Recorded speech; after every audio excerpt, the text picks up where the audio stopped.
আসসালামু আলাইকুম, শুভ সকাল। সবাইকে স্বাগত জানাচ্ছি আমার দেশ লিড নিউজে। সঙ্গে আছি আমি তামান্না মিনহাজ।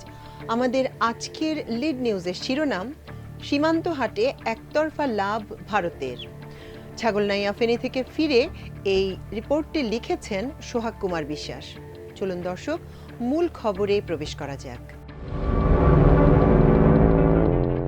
ক্ষমতাচ্যুত প্রধানমন্ত্রী শেখ হাসিনা একবার দৃঢ় আত্মবিশ্বাসের সঙ্গে বলেছিলেন, ভারতকে যা দিয়েছি তা সারা জীবন মনে রাখবে। তার এই উক্তির আরেকটি নজির সীমান্ত হাট। গত 14 বছরে বাংলাদেশের বিভিন্ন সীমান্তে চালু করা হয়েছে 8টি বাজার। এতে একতরফাভাবে লাভবান হয়েছে শুধু ভারতীয় ব্যবসায়ীরাই। দিল্লির আবদার রক্ষায় সাধারণ মানুষের জমি দখল করে এসব বাজার বানিয়ে দেয় হাসিনা সরকার। তবে যেসব জমির মালিক এতে তাদের শেষ সম্বলটুকু দান করেছিলেন, তাদের অনেকেই এখনো ক্ষতিপূরণ পাননি। স্থানীয়রা বলছেন, সীমান্ত হাটের মাধ্যমে ভারতীয় পণ্যের আরও সম্প্রসারণ ঘটেছে বাংলাদেশে। এ বাজারে ভারতীয় ক্রেতাদের 5 কেজির বেশি পণ্য কিনতে দেয়া হতো না। তবে বাংলাদেশি ক্রেতাদের ক্ষেত্রে কোনো সীমা ছিল না। সীমান্ত হাটের মাধ্যমে ভারতের চোরাই পণ্য ও মাদকের স্বর্গ রাজ্যে পরিণত হয়েছে পুরো এলাকা। 5 আগস্ট হাসিনার পলায়নের পর সীমান্ত হাট বন্ধ থাকলেও ফের খোলার প্রক্রিয়া চলছে। বিশেষজ্ঞরা বলছেন, জাতীয় অর্থনীতিকে ক্ষতির হাত থেকে বাঁচাতে হলে এ জাতীয় বাণিজ্য কেন্দ্রের চিন্তা এখন থেকেই বাদ দিতে হবে সরকারকে। ভারতের আগ্রহে এই কথিত সীমান্ত হাট প্রকল্পের বাস্তবায়ন শুরু করা হয়। 2011 সালে কুড়িগ্রামে রাজীবপুর উপজেলার বালিয়ামারী সীমান্তে প্রথম সীমান্ত হাট চালু হয়। এর পরের বছর সুনামগঞ্জের ডলুরিয়ায়, 2015 সালে ফেনীর ছাগলনাইয়া উপজেলার পূর্ব মধুগ্রাম ও ভারতের ছয়ঘরিয়ার মধ্যবর্তী স্থানে এবং ব্রাহ্মণবাড়িয়ার কসবা উপজেলার তারাপুর সীমান্তে স্থাপিত হয় সীমান্ত হাট। তখন বলা হয়েছিল, এই হাটের মাধ্যমে দুই দেশের সীমান্তের মানুষের মধ্যে সম্প্রীতির বন্ধন আরও দৃঢ় হবে। স্থানীয় পর্যায়ে উৎপাদিত পণ্যের আদান প্রদানে সীমান্তের প্রান্তিক মানুষের আর্থসামাজিক অবস্থার উন্নতি হবে। দু দেশের অর্থনীতির চাকা আরও সচল হবে। এমন চটকদার সব স্বপ্ন দেখিয়ে দেশের বিভিন্ন এলাকায় সীমান্ত হাট বসানো হয়। আরও 16টি বাজার নির্মাণাধীন। জুলাই বিপ্লবে আওয়ামী লীগের পতন হলে বর্তমানে বাজারগুলোর কার্যক্রম সাময়িকভাবে বন্ধ রয়েছে। তবে একটি পক্ষ ফের বাজারগুলো চালু করার তৎপরতা শুরু করেছে। সীমান্ত হাট নীতিমালা অনুযায়ী প্রতিটি বাজারের 5 কিলোমিটারের মধ্যে স্থানীয় বাসিন্দারাই কেবল এই বাজারের সুবিধাভোগী হবেন। প্রতিটি বাজারে সুনির্দিষ্ট স্টল বা দোকানের অর্ধেক বরাদ্দ পাবেন বাংলাদেশের স্থানীয় ব্যবসায়ীরা। বাকি অর্ধেক ভারতীয় ব্যবসায়ীদের নামে বরাদ্দ দেওয়া হবে। সপ্তাহের নির্দিষ্ট দিনে নির্ধারিত সময়ের মধ্যে দুই দেশের প্রশাসনের নজরদারিতে বাজার বসানো হবে। বাজারের ক্রেতারাও প্রশাসনিক পাস গ্রহণের শর্তে প্রবেশ করবেন।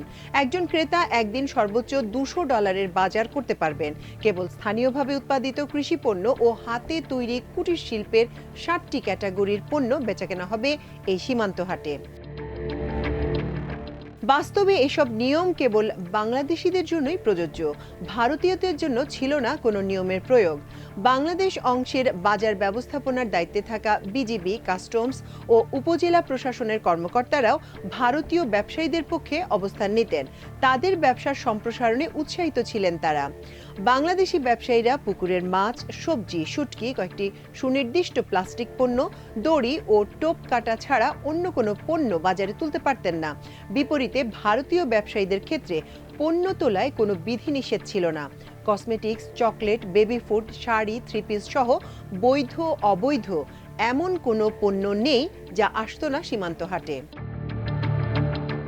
খাতা কলমে সাধারণ মানুষের জন্য বাজার বসানো হলেও বাংলাদেশ অংশে এই বাজারের ক্রেতা ছিলেন মূলত সরকার সমর্থক মাঝারি মানের ব্যবসায়ী ও রাজনৈতিক নেতারা। নির্ধারিত দিনে এই বাজার থেকে গাড়ি ভরে শুল্কমুক্ত পণ্য কিনে ঢাকা ও চট্টগ্রামের বড় বড় বাজারে পাঠাতেন তারা। এজন্য সীমান্তের মানুষের কাছে বাজারগুলো ভারতীয় চোরাই পণ্যের বৈধ হাট নামেই পরিচিতি পায়। ফেনী শুভপুর থেকে রাধানগর পর্যন্ত সীমান্ত এলাকা চোরাচালানের অন্যতম রুট হিসেবে পরিচিত ছিল। কসমেটিক্স, শাড়ি, কাপড়, শিশুখাদ্য, আতশবাজি, মোটরসাইকেল, মোটর পার্টস ছাড়াও ফেন্সিডিল সহ হরেক রকমের মাদকের চালান আসতো এই রুট দিয়ে। 2015 সালের পর থেকে অবৈধ পথে আসা পণ্যের পরিমাণ কমতে থাকে, কারণ বর্ডার হাট দিয়ে বৈধভাবে এসব পণ্য বিনা শুল্কে আসতে থাকে বাংলাদেশে। কুমিল্লা ও ব্রাহ্মণবাড়িয়ার সীমান্ত ঘেঁষা উপজেলা কসবা দেশের চোরাচালানের প্রধান রুট হিসেবে পরিচিত। বিজিবি তালিকাভুক্ত 50 জনের বেশি শীর্ষ চোরা কারবারি ভারতের পাচারকারীদের সঙ্গে মিলে বিএসএফ এর সহায়তায় অবৈধ পণ্য আনত বাংলাদেশে। এদের অনেকের বিরুদ্ধে অভিযান চালানো হতো নিয়মিত, কিন্তু সীমান্ত হাট চালুর পর আর কোনো অভিযান চালানোর প্রয়োজন হয়নি, কারণ কথিত বৈধ পথেই সব পণ্য আসতো বাংলাদেশে। বিজিবি 10 কুমিল্লা ব্যাটালিয়নে কর্মরত বিজিবির এক কর্মকর্তা নাম প্রকাশ না করার শর্তে আমার দেশকে জানান, সীমান্ত এলাকায় বিজিবির সতর্ক পাহারার কারণে দিন দিন কঠিন হয়ে পড়ছিল চোরা কারবারিদের অপতৎপরতা। মূলত ভারতীয় চোরা কারবারিদের সুবিধা দিতেই সে দেশের সরকারের চাহিদা অনুযায়ী এই বাজারগুলো চালু করা হয়। আইন অনুযায়ী সীমান্ত হাটের পণ্য বর্ডারের 5 কিলোমিটারের বাইরে আসার সুযোগ নেই। তবে আওয়ামী সরকারের অলিখিত নির্দেশনায় সীমান্ত হাটের কোনো পণ্যের বিরুদ্ধে অভিযান চালানোর সুযোগ ছিল না ফ্যাসিস্ট সরকার আমলে। চোরা কারবারিরা এই সুযোগের সদ্ব্যবহার করে বর্ডার হাটের ভাউচার নিয়ে চোরাই পথে আনা অন্য পণ্য ছড়িয়ে দিয়েছে দেশ জুড়ে।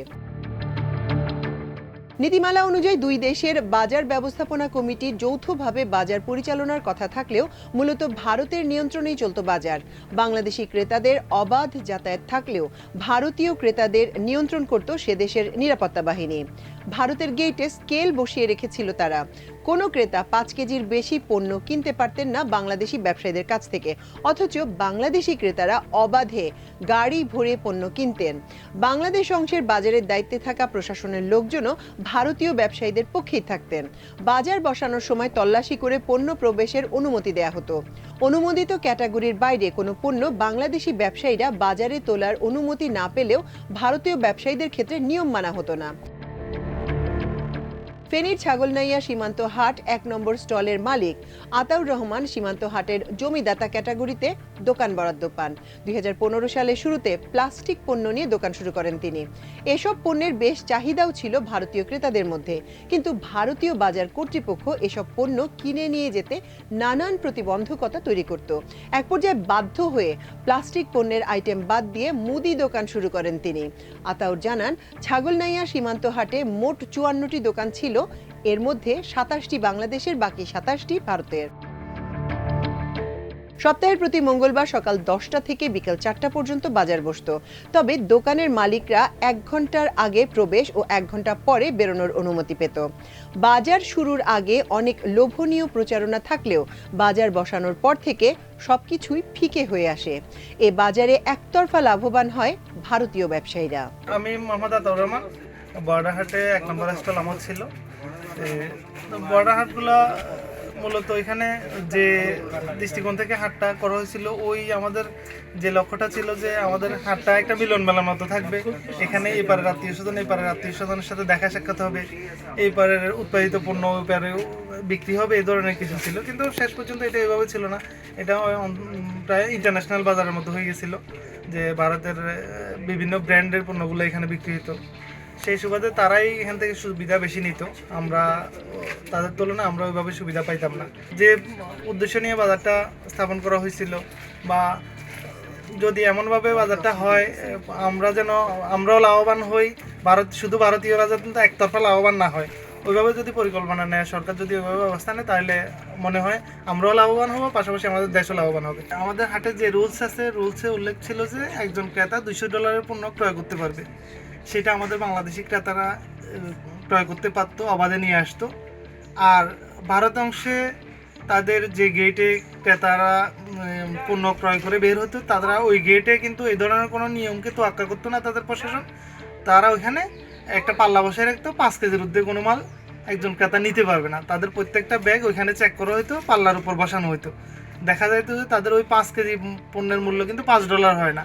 বাংলাদেশি ক্রেতারা ঠিকই $200 পণ্য ক্রয় করে নিয়ে আসতে পারে, সেটা কিন্তু শুধু বাংলাদেশি ক্রেতাদের জন্য হয়তো ইন্ডিয়ান ব্যবসায়ীরা লাভবান হতো।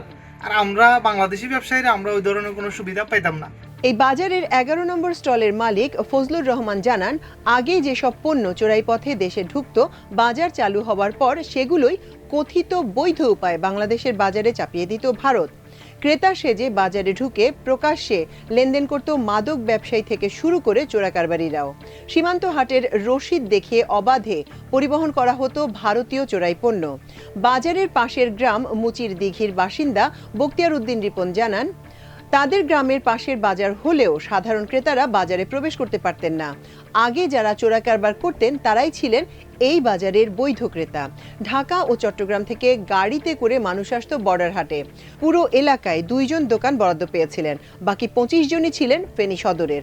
অথচ নিয়ম অনুযায়ী সীমান্তের 5 কিলোমিটার দূরত্বের বাইরে কেউ এই বাজারে প্রবেশাধিকারী পাওয়ার কথা নয়। বর্ডার হাট প্রতিষ্ঠিত হওয়ার পর থেকে পুরো এলাকায় সামাজিক অবক্ষয় শুরু হয়েছে বলে জানান বখতিয়ার উদ্দিন। তিনি বলেন, চোরাই পণ্যের পাশাপাশি মাদকের স্বর্গরাজ্যে পরিণত হয়েছে পুরো এলাকা। ফেনীর ছাগলনাইয়ায় মোকামিয়া গ্রামে সীমান্ত হাটের পাশে মাটির একটি ঘরে প্রতিবন্ধী স্বামী জাহাঙ্গীর আলমের বাস। বসতবাড়ি মিলিয়ে 20 গন্ডা জমির মালিক তিনি। এর মধ্যে 17 গন্ডায় দখল হয়ে গেছে সীমান্ত হাটের কাজে। বাজার তৈরির সময় 2টি দোকান বরাদ্দ দেওয়ার প্রতিশ্রুতি দিয়েছিলেন তৎকালীন উপজেলা নির্বাহী কর্মকর্তা কাজী শহীদুল ইসলাম ও ইউনিয়ন চেয়ারম্যান রবিউল হক চৌধুরী মাহবুব। তবে তারা ওয়াদা রক্ষা করেননি। এরপর জমি ফেরত কিংবা ক্ষতিপূরণের আশা ইউনিয়ন পরিষদ, জেলা নির্বাহী অফিসার ও ফেনী জেলা প্রশাসকের কার্যালয়ে ধর্ণা দিয়েও কোনো লাভ হয়নি তার। এখন পর্যন্ত ক্ষতিপূরণের 1 টাকাও পাননি তিনি। একই এলাকার নূর হোসেনের স্ত্রী নাসিমা আক্তারের 7% জমির পুরোটাই দখল হয়েছে বর্ডার হাটে। সহায় সম্বল হারিয়ে স্বামী সন্তান নিয়ে তিনি এখন চট্টগ্রামে থাকেন। উপজেলা ও জেলা প্রশাসন সহ বিভিন্ন দফতরে ধর্ণা দিয়েও ক্ষতিপূরণের টাকা পাননি তিনি। আমার 17.5 ঘন্টা জায়গা ক্ষতি করছে। আমি টিউনুর কাছে গেছি, এসিডেন্টের কাছে গেছি, সবার কাছে গেছি, মেম্বার্স কাছে গেছি, চেয়ারম্যানের কাছে গেছি। আমারে কেউ কিছু দেন, আমি কাগজপত্র লই গেছি, আমারে দেন কি কয় যে এখন দোয়ান দিব কইও দেন। এই দোয়ান আওয়ামী লীগেরা বেশি কিনি খাইছে।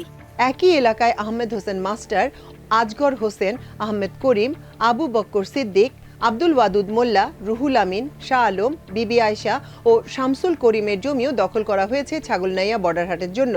তাদের মধ্যে 4 জনকে অন্য জায়গায় ক্ষতিপূরণ হিসেবে খাস জমি দেয়া হয়েছে, বাকিরা পায়নি কিছুই।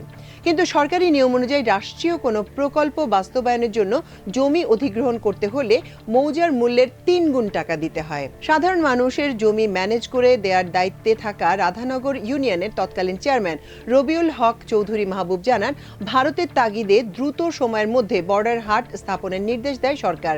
হাটের জন্য জায়গাও নির্ধারণ করে দেয় ভারত।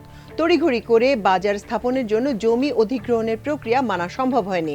মোকামিয়া বর্ডার হাট ছাগলনাইয়া এটা প্রতিষ্ঠা লগ্নে রাধানগর ইউনিয়ন পরিষদের চেয়ারম্যান হিসেবে আমি যথাযথ ভাবে জড়িত ছিলাম। দায়িত্ব নিয়েই বাংলাদেশের প্রতিনিধি হিসেবে মাননীয় জেলা প্রশাসক হুমায়ুন কবির খন্দকার চারের নেতৃত্বে ওনার নির্দেশনায় তৎকালীন উপজেলা নির্বাহী কর্মকর্তা কাজী শহীদুল ইসলামের পরামর্শ অনুযায়ী বাংলাদেশের সকল কার্যক্রমের সাথে আমি জড়িত ছিলাম এবং দোকানদার বরাদ্দ, ব্যান্ডেজ কার্ড সহ সব ইয়েতে আমি জড়িত ছিলাম। আমি পরবর্তীতে তৎকালীন সরকার যেই আশার বাণী দেখিয়েছিলেন যে আসলে বাংলাদেশে হয়তোবা একটা বাংলাদেশ ভারতের একটা সম্প্রীতির সহাবস্থানের জন্য যে বর্ডার হাটগুলো বাংলাদেশে সৃষ্টি করতেছে, হ্যাঁ, এটা একটা সম্প্রীতির, 2 দেশের মধ্যে সম্প্রীতি বজায় রাখবে। কিন্তু আসলে দেখি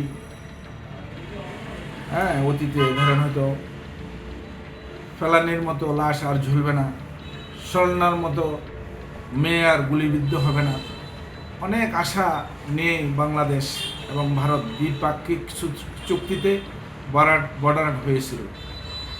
আসলে যেসব আশা ভরসা, যেসব আশায় আমরা বর্ডার হাট করেছিলাম, কিন্তু প্রকৃতপক্ষে তার কোনোটার এই প্রতিফলন হয়নি।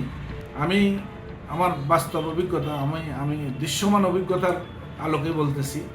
ধরেন পণ্য বিক্রয়, এটা একটা পণ্য, বাংলাদেশি পণ্য আর ওই দেশি পণ্য হাটে আসবে, বিক্রয় হবে। সেক্ষেত্রে দেখা গেছে বাংলাদেশের দোকানদাররা যদি 1 লক্ষ টাকা বিক্রি করে, 1 লক্ষ টাকার পণ্য বিক্রি করে, ভারতীয় দোকানদাররা 1 কোটি টাকার পণ্য বিক্রি করতেছে। এরকম তফাৎ পণ্য বিক্রির মধ্যে। আর এটার অন্তরালে হয়তো প্রশাসনের চোখে ফাঁকি দিয়ে, দায়িত্বপ্রাপ্ত কর্মকর্তাদের ফাঁকি দিয়ে অনেক ধরনের লুকোচুরি খেলা, অনেক অবৈধভাবে মাল আনা নেওয়ার একটা ক্ষেত্র সৃষ্টি হয়েছে বলে আমার ধারণা। যার কারণে বাংলাদেশ লভ্যাংশের জায়গায় আমার ধারণা বাংলাদেশ অনেক অর্থনৈতিক ক্ষতিগ্রস্ত, রাজস্ব ক্ষতিগ্রস্ত হয়েছে। এটা আমি দৃঢ়তার সহিত বলতে পারি। যখন স্থাপন হয় তখন দেখি যে বাংলাদেশ সরকারের খুব বেশি জমি জমা নেই, অল্প 5-7 ডিসিমের মতো জমি বাংলাদেশ সরকারের আছে। বাংলাদেশ সরকার 1 নং খতিয়ানে, বাকি সম্পত্তিগুলো জায়গাগুলো আপনার পাবলিকের। এই পাবলিক থেকে নিলাম, নেওয়া দেওয়ার মধ্যে অনেক জটিলতা আসছে। জটিলতা ডিসি স্যারের নির্দেশনা, জটিলতা মোকাবিলা করছি, নিয়েছি। তাদেরকে কিছু জমি আমরা অন্যদিকে, সরকারের পক্ষ থেকে অন্যদিকে জমি বন্দোবস্তিও দিয়েছি। এগুলোর পরিবর্তে আমরা ক্ষতিপূরণ দিতে পারি নাই, জমি বন্দোবস্তি দিয়েছি। যদিও 1-2 জন হয়তো বা ওই বন্দোবস্ত জমিনের দখলে যাইতে পারে নাই, ততটা চেষ্টাও করে নাই। আমরাও হয়তোবা সময়ের কারণে, একটু সময় লিঙ্গারের কারণে যথাযথ ভূমিকা পালন করতে পারি নাই। যথাযথ ভূমিকা পালন করতে পারি না, 1-2 জন হয়তো বা সেখান থেকে বঞ্চিত হয়েছে। সরকারের নির্দেশে 2013 সালে ইউএনও কার্যালয়ে ভূমি মালিকদের সঙ্গে একটি বৈঠক হয়। ওই বৈঠকে পরবর্তী ক্ষতিগ্রস্ত সবাইকে অন্য জায়গায় সমপরিমাণ জমি বন্দোবস্ত দেওয়ার লিখিত সিদ্ধান্ত গৃহীত হয়। কিন্তু যাদের প্রভাব আছে তারাই সেই জমির বন্দোবস্ত পেয়েছেন, আর যারা সরকারি দপ্তরগুলোতে ধর্ণা দিতে পারেননি তারা কিছুই পাননি। চট্টগ্রাম চেম্বারের সাবেক পরিচালক মাহফুজুল হক শাহ বলেন, সীমান্ত হাটের জন্য আন্তর্জাতিক কিছু নিয়ম নীতি আছে। বিশ্বের বিভিন্ন দেশে ওই নীতি মেনেই সীমান্ত হাট পরিচালিত হয়, কিন্তু বাংলাদেশের হাটগুলোতে তা অনুসরণ করা হয়নি। বিগত সরকারের নতজানু পররাষ্ট্র নীতির কারণে একতরফা সুবিধা পেয়েছে ভারতের ব্যবসায়ীরা। ইস্ট ডেল্টা ইউনিভার্সিটির সাবেক উপাচার্য অর্থনীতিবিদ মোহাম্মদ সিকান্দার খান জানান, সমান অর্থনীতির দেশগুলোর মধ্যে এমন বাণিজ্য হতে পারে, কিন্তু ভারতের অর্থনীতির সঙ্গে আমাদের অর্থনীতির সামঞ্জস্য নেই। তাদের উৎপাদিত পণ্যের সঙ্গে আমাদের উৎপাদিত পণ্যের অধিকাংশ ক্ষেত্রে সমান নয়। তাই এমন অসম বাণিজ্যে ছোট অর্থনীতির দেশ নিশ্চিতভাবে ক্ষতিগ্রস্ত হবে। বাংলাদেশের ক্ষেত্রেও তেমনটাই হয়েছে। জাতীয় অর্থনীতিকে ক্ষতির হাত থেকে বাঁচাতে হলে এ জাতীয় বাণিজ্য কেন্দ্রের চিন্তা এখন থেকেই বাদ দিতে হবে সরকারকে। নিরাপত্তা বিশ্লেষক ব্রিগেডিয়ার জেনারেল অবসরপ্রাপ্ত শহীদুল্লাহ চৌধুরী বলেন, মূলত ভারতের আগ্রহী মিয়ানমার, চীন ও বাংলাদেশের সঙ্গে এই সীমান্ত হাট প্রকল্প শুরু হয়। প্রথম পর্যায়ে মিয়ানমারের সঙ্গে 1টি, চায়নার সাথে 2টি এবং বাংলাদেশের সাথে 4টি হাট দিয়ে পাইলট প্রজেক্ট শুরু করে ভারত। মিয়ানমার ও চায়না আর না এগুলেও অজ্ঞাত কারণে বাংলাদেশের সঙ্গে এই প্রকল্পের বিস্তার ঘটে। ট্রানজিট, ট্রান্সশিপমেন্ট, তিস্তা, ফারাক্কা সহ সব চুক্তি পর্যালোচনা করলে দেখা যায় প্রতিটি চুক্তি ভারতের স্বার্থে করা হয়েছে। বর্ডার হাটও তার ব্যতিক্রম নয়। এসব হাট বাংলাদেশের নিরাপত্তার জন্য হুমকি। চট্টগ্রাম বিশ্ববিদ্যালয়ের রাজনীতি বিজ্ঞান বিভাগের চেয়ারম্যান অধ্যাপক মাহফুজ পারভেজ জানান, সীমান্ত হাটগুলো যেসব এলাকায় রয়েছে প্রতিটি এলাকায় চোরাচালানের প্রবণতা বেশি ছিল। হাটগুলোর কার্যক্রম শুরুর পর চোরাই পণ্য বৈধভাবে বাংলাদেশে প্রবেশের সুযোগ দেওয়া হচ্ছিল। এটি একটি দেশের অর্থনীতির জন্য যেমন ক্ষতিকর, তেমনি নিরাপত্তার জন্য হুমকি। কারণ এসব বাজারে দিনভর কি পণ্য বিক্রি হচ্ছে, কি ধরনের মানুষ সেখানে আসা যাওয়া করছে তার সঠিক কোনো মনিটরিং ব্যবস্থা ছিল না। আর এ কারণেই সীমান্ত হাটকে কেন্দ্র করে 2 দেশের চোরাকারবারিদের শক্ত ঘাঁটি তৈরি হয়েছিল। ছাগলনাইয়া উপজেলার নির্বাহী কর্মকর্তা সুবল চাকমা জানান, তিনি নতুন এসেছেন, তাই বর্ডার হাট সম্পর্কে পুরনো কোনো তথ্য তার কাছে নেই। তিনি এতটুকুই জানেন যে 5 আগস্ট বাংলাদেশের রাজনৈতিক পট পরিবর্তনের পর সরকার এক চিঠিতে নিরাপত্তার কারণে আপাতত সীমান্ত হাটের কার্যক্রম বন্ধ রাখার নির্দেশ দিয়েছে। সে অনুযায়ী হাটের কার্যক্রম এখন বন্ধ রয়েছে। পরবর্তীতে চিঠি না আসা পর্যন্ত হাটে বাংলাদেশের অংশের গেট বন্ধ থাকবে বলে জানান তিনি। প্রিয় দর্শক, লিড নিউজের আয়োজন আজ এ পর্যন্তই। আগামীকাল ইনশাল্লাহ একই সময় একই চ্যানেলে আবারও আরেকটি লিড নিউজ নিয়ে হাজির হব। সে পর্যন্ত আল্লাহ আপনাদের সবাইকে ভালো রাখুন, সুস্থ রাখুন এবং দেখুন, শুনুন, পড়ুন, শেয়ার করুন, সাবস্ক্রাইব করুন আমার দেশ। এতক্ষণ সঙ্গে থাকার জন্য অশেষ কৃতজ্ঞতা। আল্লাহ হাফেজ।